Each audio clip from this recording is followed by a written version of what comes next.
at Pioneer Chapel will be Dean Greg Redding, his talk entitled Free. Dean Redding grew up in Indiana as a 1988 alumnus of Wabash College. He earned his MA and PhD in German language and literature at the University of Cincinnati and taught at Washington and Jefferson College in Pennsylvania before joining the Wabash faculty in 2002. Besides teaching German and leading students abroad on immersion programs, he has served the college as a fraternity advisor for Lambda Chi Alpha, as faculty athletic representative, and as a member of the board of directors for the National Association of Wabash Men. He is married to Missy Redding, and they have 16-year-old twin girls, Gwen and Evie. They live just outside of town with their cats and their chickens. In his free time, he enjoys trail running, birding, and traveling with the family. The Redding family are parkies who structure most of their vacations around sites in the National Park System. Please join me in welcoming Dean Redding.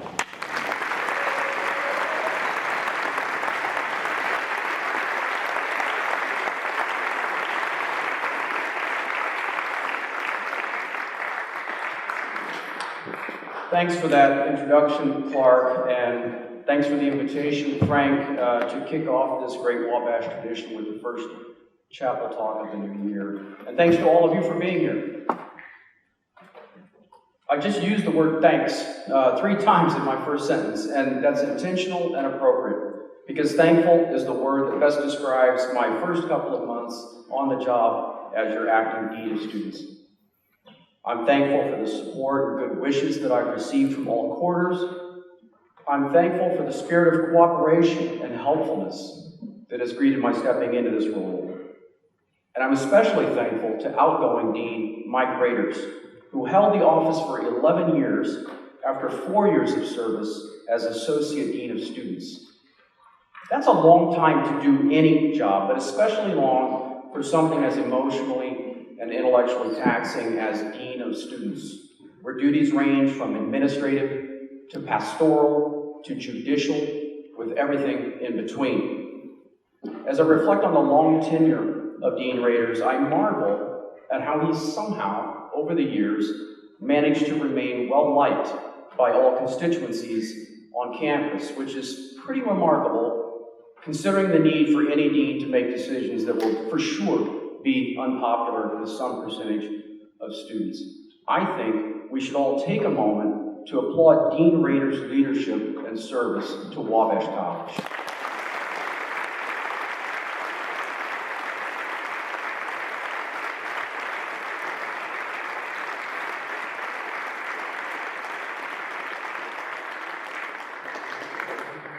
Dean Raiders was gracious with his time this past summer. He met with me frequently to get me up to speed on the predictable duties of the Dean of Students at Wabash. And he pitched a variety of scenarios at me to help me develop response strategies to the inevitable but less predictable issues that the student life team would have to tackle. This talk is based on some key takeaways from those conversations with Dean Raiders. But before I go further, let me acknowledge the other mentors that I had this summer, the continuing members of the student life team. You all work with them practically every day, but you may not have thought before about their integrated role in the Office of Student Life. They are Mark Welch, your Associate Dean of Students, Heather Thrush, your Associate Dean for Student Engagement and Success, Tom Kearns, your Director of Safety and Security, and Beth Warner, your Student Life Specialist. Holding all of that together is our Senior Administrative Assistant, Sherry Ross, and working a bit more behind the scenes, but no less essential to student life, are counselors Jamie Douglas and Kevin Swain, doctors John Roberts and Scott Douglas, and college nurse Chris Amadon, who, like me, is new to the team this year. All of these people make your life better in ways that you may not even realize. Let's give all them a hand.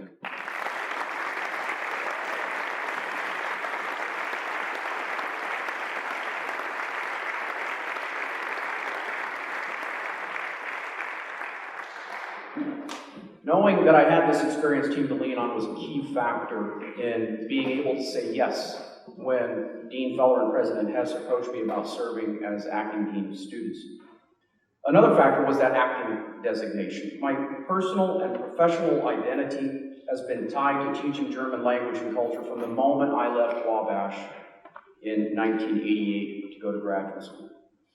I wouldn't want to give up teaching Wabash students about truth and beauty through German intellectual and aesthetic history for the long term, but stepping away for a defined period of time for something that would help the college and its students, that felt like something that I could do and should do. So what's it mean to be acting Dean of Students? What can you expect from me in the coming year? It would not be unreasonable for anyone in an interim role to simply maintain the status quo. There's the old adage that if it ain't broke, don't fix it. And student life at Wabash ain't broke. It works. It may not be perfect in every way, but what is? I've compared the work that the student life team does to that of an offensive lineman in football. The running back who breaks out for a big gain, the quarterback who has time to take a 5-step drop and survey the field, the wide receiver who beats the coverage and hauls in a touchdown pass. That's who the crowd is cheering for. But more times than not, it's the offensive line doing the unsexy work of executing blocking assignments that allows those big plays to happen. Alas, it's the curse of the offensive lineman to really only get noticed when he screws up. The yellow flag comes out, crowd groans, touchback is called back, and the whole offense backs up 10 yards because the left tackle got a little grabby.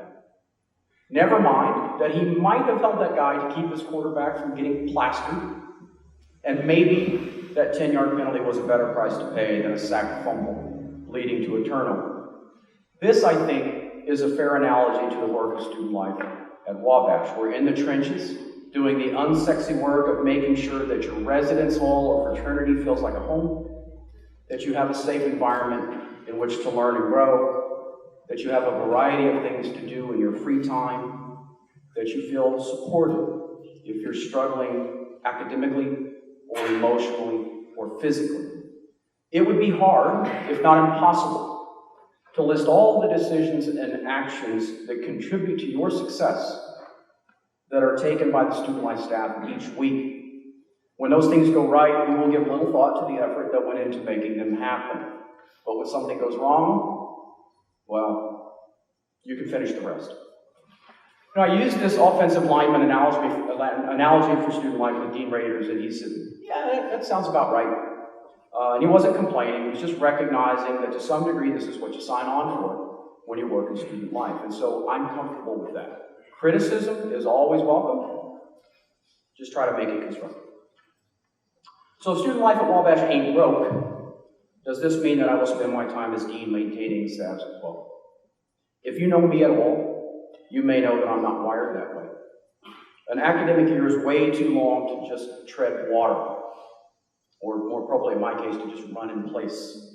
We strive for constant improvement at Wabash, so as the semester progresses, you will hear more about some structural and strategic initiatives that the student life team is working on. But today, I just want to focus on more of the big picture than the smaller details. I have two primary areas of concern as we begin this academic year, and they cover a lot of ground. Stated simply, they are how we treat each other and how we treat ourselves. At Wabash, we have one guiding principle that governs our interactions. What is it? Very good. And you're thinking already, the gentleman's rule talk. Yeah, the gentleman's rule. You upperclassmen were educated about the gentleman's rule by Dean Raiders, and by now you should have an instinct for how it informs student conduct at Wabash. Freshmen have participated in several discussions of the gentleman's rule already, and perhaps can claim to understand it at least in the abstract, but probably not in its application. The gentleman's rule is a bit of simple genius. It governs both the personal and the extrapersonal. It's both empowering and limiting. It allows for great personal freedom, but only as long as one is willing to accept great personal responsibility. There are some who think the gentleman's rule is too vague, too ambiguous, They claim that terms like gentlemanly conduct and responsible citizen are too open to interpretation. They believe we would be better served with an explicit, detailed code of student conduct that spells out potential transgressions and their consequences. I would argue, as Dean Raiders did before me, that any imaginable student conduct violation is already covered by the gentleman's rule. As I told the freshmen and transfer students during orientation last week, there are no loopholes in the gentleman's rule. It accounts for actions that are covered by the criminal code of the state of Indiana. These are not difficult to understand.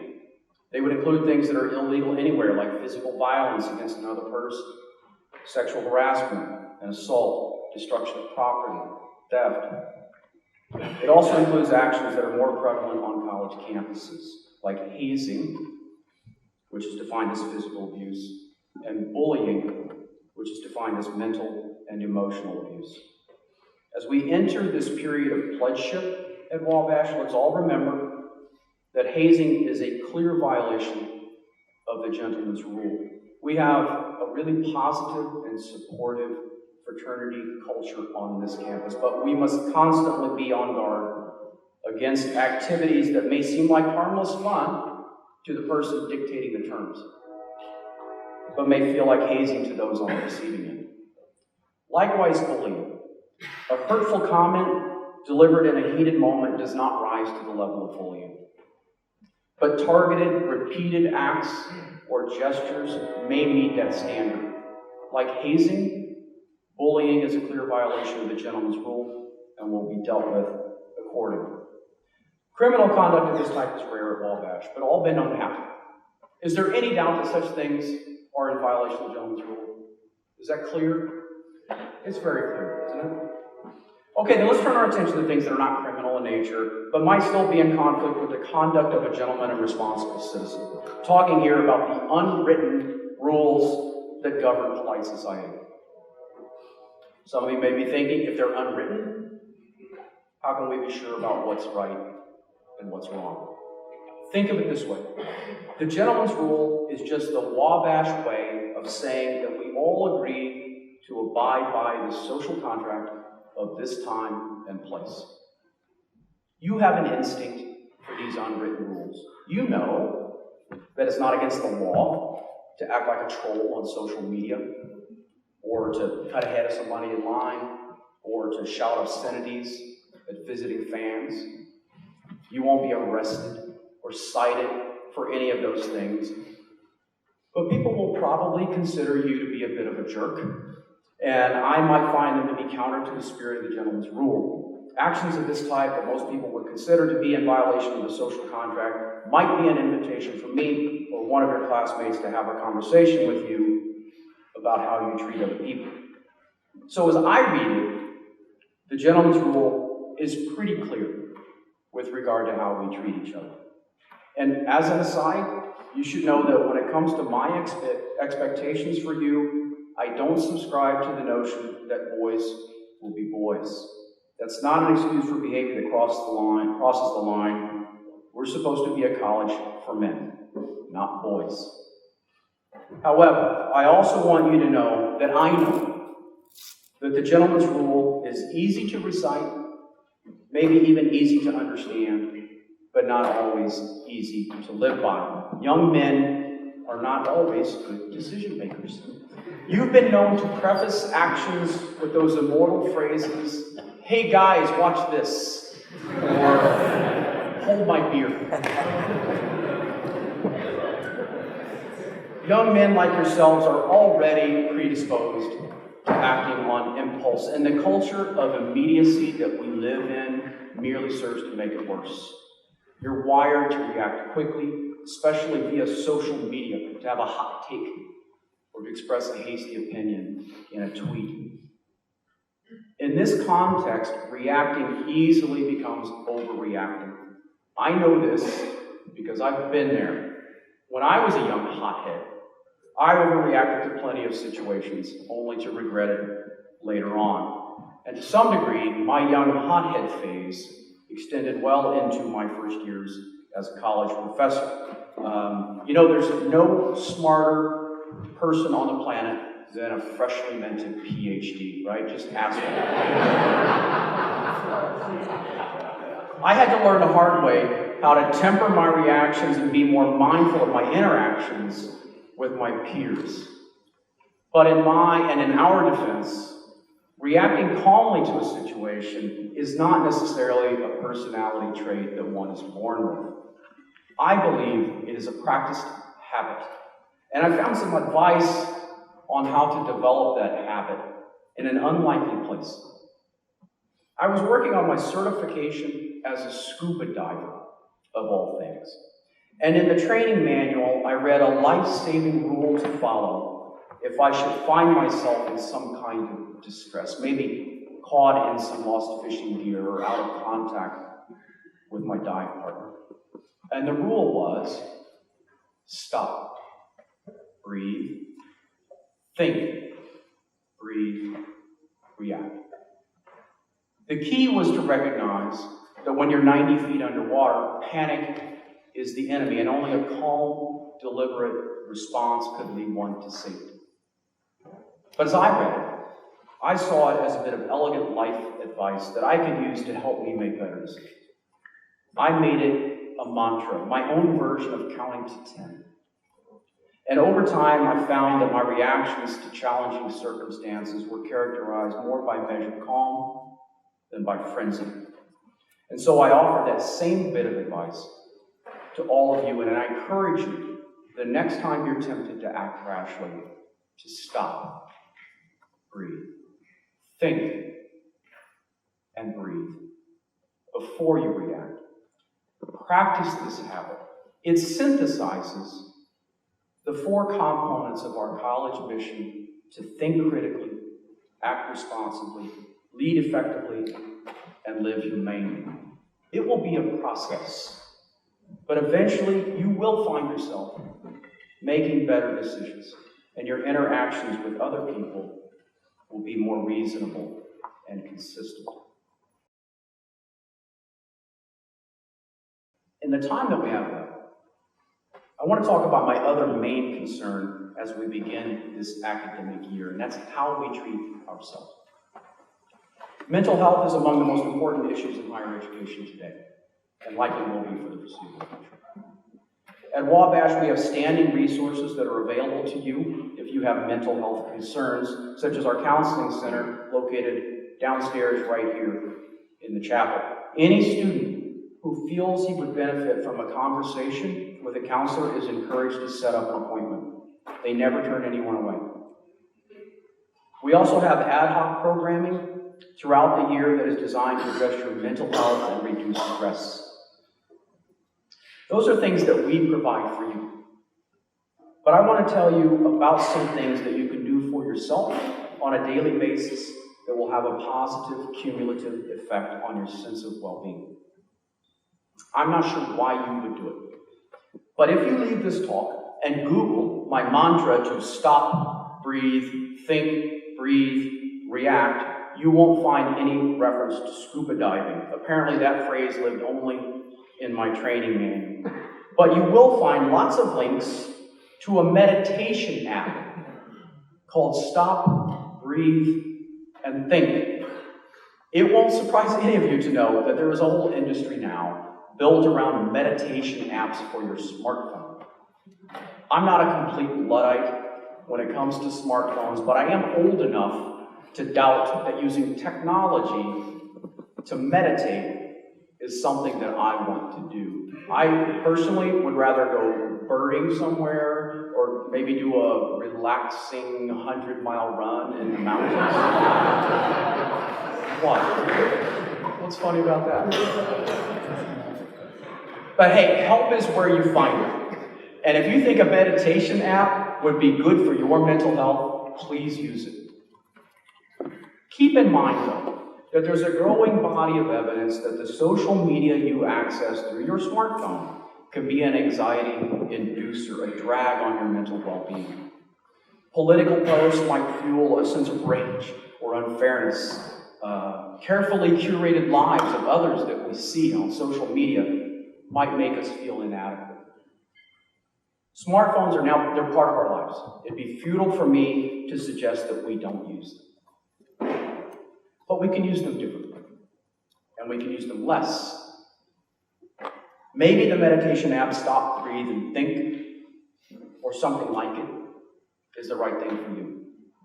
Or maybe you would be better served to work toward reducing the amount of time that you stare at those little screens.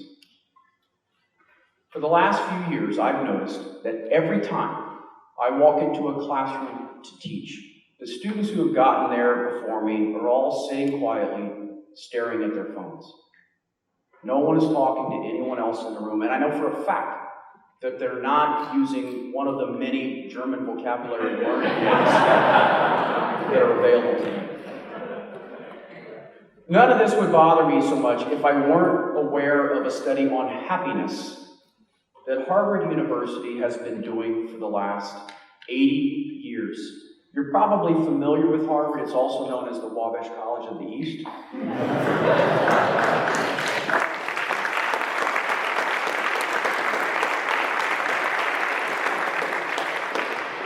In this multi-generational study, there's one common denominator among the people who are happiest and healthiest. Can you guess what it is? Interaction with others. Exactly right. The people who are happiest and healthiest are those who have good relationships with other people. It's just friendship, folks. That seems obvious and easy enough, but here's the scary part. Other studies show that Americans in particular are suffering from an epidemic of loneliness. We're as connected as we've ever been through electronic media, but somehow we are lonelier than ever before. This can only contribute to a downward mental health spiral of anxiety and depression. The news is especially concerning for Generation Z. That's you, in case you didn't know. Gen Z identifies as the loneliest generation in one study. It turns out, though, that there are some easy things you can do to combat loneliness. One of the best is to volunteer for a cause. Volunteering connects you with like-minded people and gives you a sense of purpose and usefulness. All of you here have participated in community service through orientation, a fraternity, sports team, or on your own initiative. You're busy now that classes have begun, but carving out time during the semester to give back in some way will prove to be worth it. The other thing that you can do is find your tribe, to use a phrase that is popular today in mental health discussions.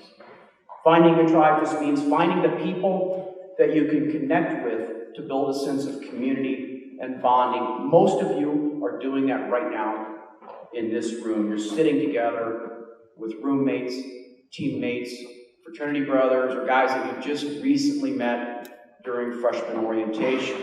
What are now casual acquaintances may eventually grow into lifelong friendships. Look for your tribe in clubs, ensembles, sports teams, faith communities, and other affinity groups. Reach out to someone for your sake, but also for their sake. Not everyone finds it easy to build relationships, and some simple outreach or a kind word from you may mean more to them than you can know. So it turns out that how we treat other people is intimately connected with how we treat ourselves. By cultivating healthy relationships with others, we're building connections that are essential to our own personal well-being. It's a feedback loop. Being mindful of our well-being facilitates good interactions with others, which in turn leads to the kind of connections that improve our mental health. And in closing, I want to emphasize that being alone and being lonely are not the same thing. For most people, having some alone time can be essential to their mental health. We need time to get away from it all, to unplug, to decompress, to slow down the pace of our hectic lives. So I ask you to make it a daily habit to find your quiet place turn off your cell phone, close your eyes, and just breathe. Thank you.